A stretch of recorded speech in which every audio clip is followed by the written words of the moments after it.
ईमानदार लकड़हारा।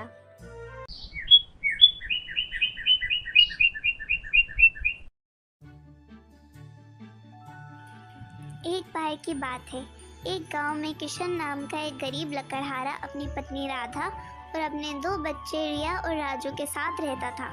वो गरीब ज़रूर था, लेकिन वो सच्चा और ईमानदार भी था। रोज़ वो घने जंगलों में लकड़ियाँ काटने जाता और उन्हें बेचकर अपना घर चलाता था। एक दिन हर रोज़ की तरह वो जंगल में लकड़ियाँ काटने के लिए गया।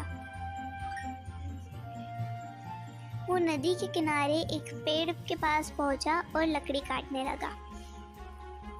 लकड़ी काटते समय उसकी कुल्हाड़ी नदी में जाकर गिरी। ये देखकर किशन उदास हो गया और रोने लगा। फिर अचानक उसके सामने एक परी आ गई। परी ने किशन से कहा, तुम उदास मत हो, मैं तुम्हारी कुल्हाड़ी अभी लाकर देती हूँ। ये कहकर परी नदी में चली गई और जब वो नदी से बाहर आई तो उसके हाथ में एक सोने की कुल्हाड़ी थी। नहीं, ये कुल्हाड़ी तो मेरी नहीं है। मेरी कुल्हाड़ी तो लोहे की है और ये कुल्हाड़ी तो सोने की बनी हुई है। ये सुनकर परी पानी में चली गई वापस, और जब वो पानी से बाहर आई तो उसके हाथ में एक चांदी की कुल्हाड़ी थी। नहीं, ये भी मेरी कुल्हाड़ी नहीं है, ये तो चांदी की कुल्हाड़ी है। ये सुनकर परी वापस से नदी में चली गई और जब वो नदी से बाहर आई तो उसके हाथ में किशन की कुल्हाड़ी थी। किशन ने खुशी से कहा, हाँ, यही तो है मेरी कुल्हाड़ी।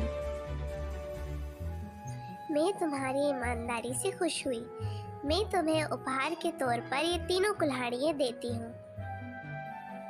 किशन ने परी को धन्यवाद कह के वो तीनों कुल्हाड़ियाँ स्वीकार कर ली और खुशी खुशी अपने घर चला गया। जैसे ही वो अपने घर में पहुंचा तो उसने अपनी पत्नी राधा को आवाज़ लगाई, अरे राजू की माँ, सुनती हो? अरे जी, क्या हुआ? आती हूँ।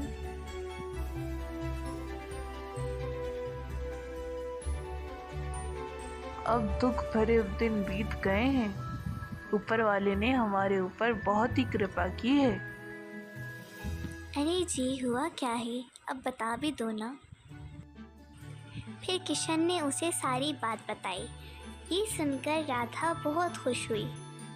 हमें इस कहानी से ये सीख मिलती है कि हमें कभी भी लालच नहीं करनी चाहिए। लालच हमें हमेशा गलत रास्ते पर ले जाती है। हमें हमेशा ईमानदारी से काम लेना चाहिए, उसी में हमारी भलाई है।